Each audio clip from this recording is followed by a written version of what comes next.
All right, welcome to today's session. So today we're going to be doing a short training on one of the frameworks that I use working with clients around conflict.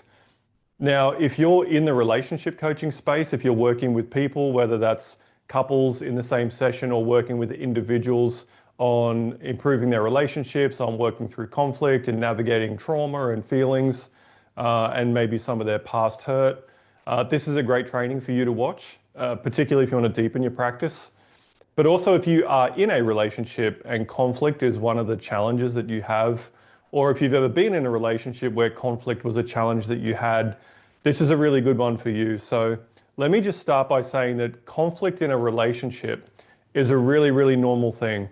So this is not at all about removing conflict. In fact, I would say that in relationships, it's actually really healthy to have conflict because it's how people express themselves. It's how people put across their point of view. And it's how people self-advocate and really talk about what's important to them and make sure that they get what they need out of relationships as well. So the goal in relationships is not to have any conflict whatsoever.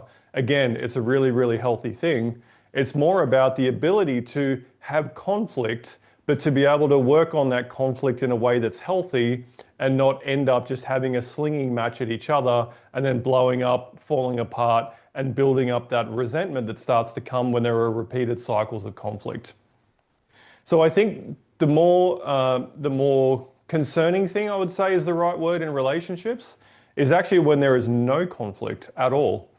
Often when there is no conflict at all, what's really happening is there are things going on in your relationships, but rather than kind of make waves or bring things up or try to be too much, people tend to just kind of quieten down and turn away from things that might be challenging.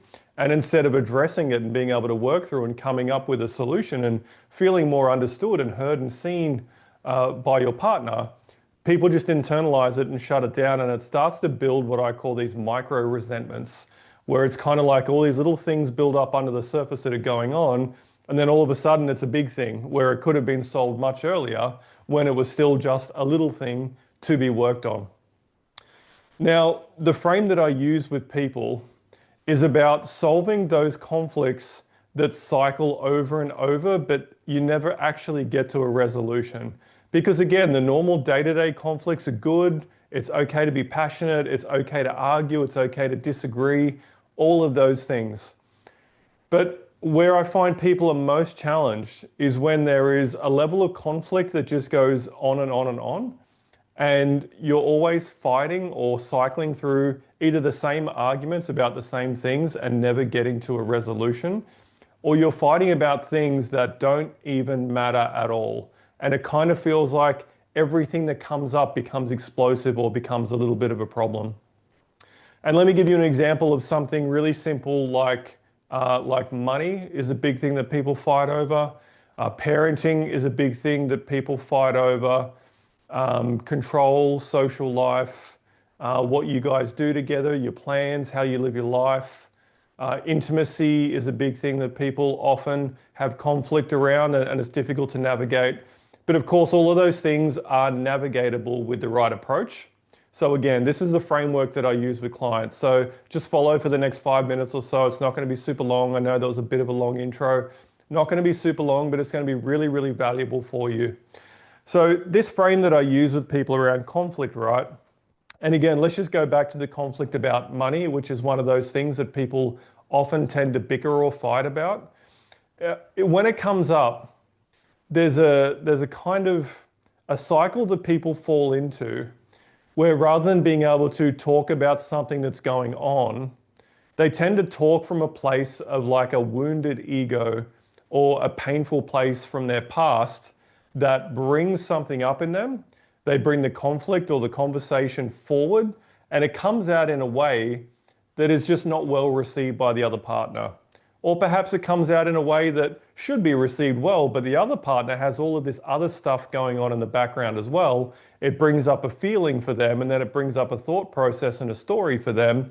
And then all of a sudden, rather than say talking about money and how you spend it and how much you budget and what's important to invest in and what's important not to invest in, what tends to happen is people are then fighting with each other and saying, well, you're the problem because you never want to do this. Or you're the problem because, we never spend money on this. Or you're the problem because you spend all the money and we don't have any money in savings. When in fact, there's usually some deeper things going on underneath the surface. And that's why those problems never tend to get solved just with the surface level conflict. So one of the first mistakes that people make in conflict is they start to take things personally and then start to think that their partner is the problem, okay?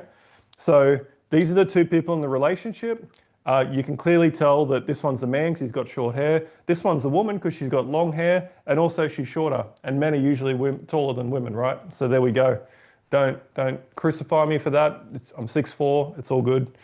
But anyway, again, I'm not your drawing coach, so just ignore the fact that I put the nose a bit crooked and then I try to fix it up. Not how women look. Women are beautiful. But let's go back to it. So you have these two people who are in a relationship, a conflict starts, and what they tend to do is they tend to blame the other person, or they don't like the tone that was raised. This story and feeling has come up in their mind. They don't like the way it was said, whether it's true or not. They don't like the inflection that the person gave or the insinuation that the person was giving about what they're actually bringing up to talk about. So they end up blaming each other and fighting with each other like the other person is the problem.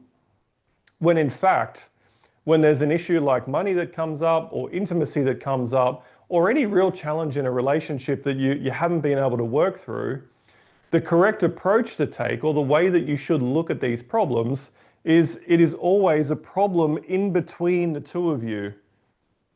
So both you and your partner are both feeling this problem in between you, and solving it is never a case of deciding the other person is the problem, how they said it was the problem, the things that they kind of insinuated were the problem, the blame was the problem, even if that's the way that it came out. It's actually about getting deeper than that and figuring out how you two can work on this problem together. So rather than it being me versus you, it becomes you and me versus the problem in the middle.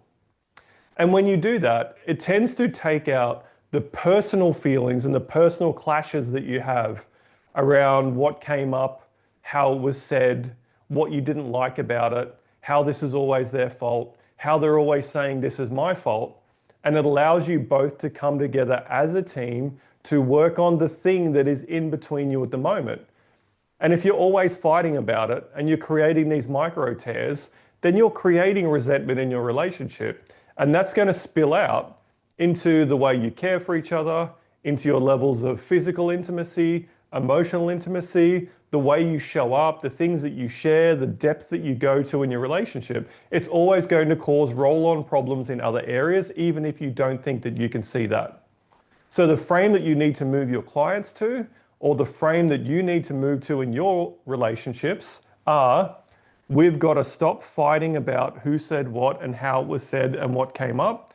And we've got to start to view problems in our relationship as something in between us that we are both going to team up and work on.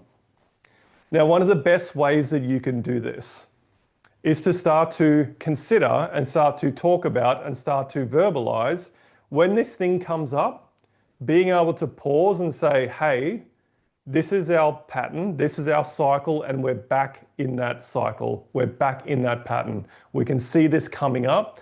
We need to deal with this problem as a team. And then both of you need to start to talk and express, so what's the real feeling underneath that that's going on?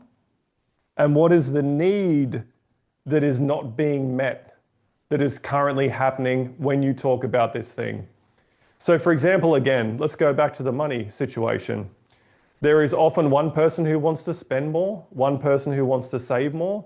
Perhaps there's somebody in the relationship who uses money as a little bit of control, for example, where they will go and spend without consulting their partner, even though they said they would. Sometimes it's on big things, sometimes it's on small things.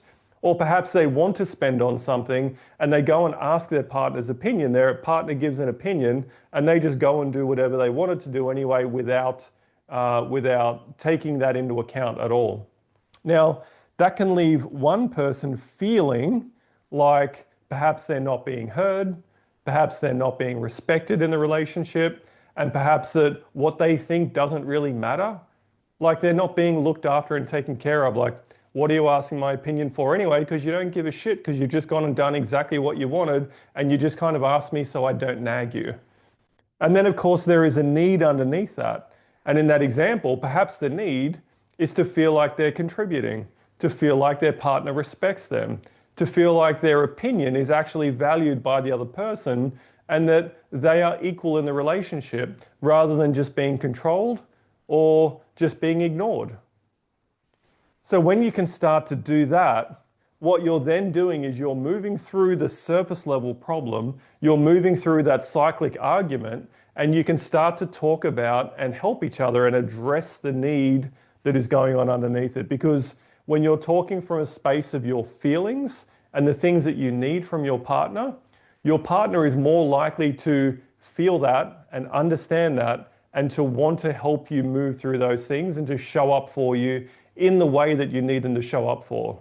So again, if you're working with clients in this space and they're continually fighting about the same things, get them to step back, to change their perspective to this problem, and then to start to talk about the feelings and the needs that are really going on underneath that. Because until you heal those things that are going on underneath, until you can understand your partner's perspective, the way that they're feeling about this, and what's going on for them and how you can help them through that, you will continue to work through this cycle of blaming each other, feeling more and more disconnected, creating these micro tears, creating this resentment in your relationship, and then not getting what you want in terms of love and care and support and emotional and physical intimacy. So I hope that you love that training. And of course, sorry, I should just add to that. If you're in a relationship, this is just as powerful. And you can watch this video with your partner and you can help each other to understand what's going on, to understand the feelings and the needs underneath this, so you can actually start to move through challenges and solve these conflicts rather than just having them cycle over and over again. So if this has been helpful, if you've loved this, I'd love for you to put some comments below. Let me know what you learned from it and what really stuck out for you. And I'll make sure I jump into the comments section a little bit later on today and tomorrow, of course, and I'll answer any questions that you've got. But in the meantime, awesome work. Thanks for coming along. Thanks for watching. If you know anybody who you think this would be really valuable for, you can invite them into this group and you can also share this video with them, because the aim is just to help as many people as possible have long-term relationships and long-term satisfying, loving, caring relationships, because that's what life's all about, right? All right. Much love, team. I'll see you next time.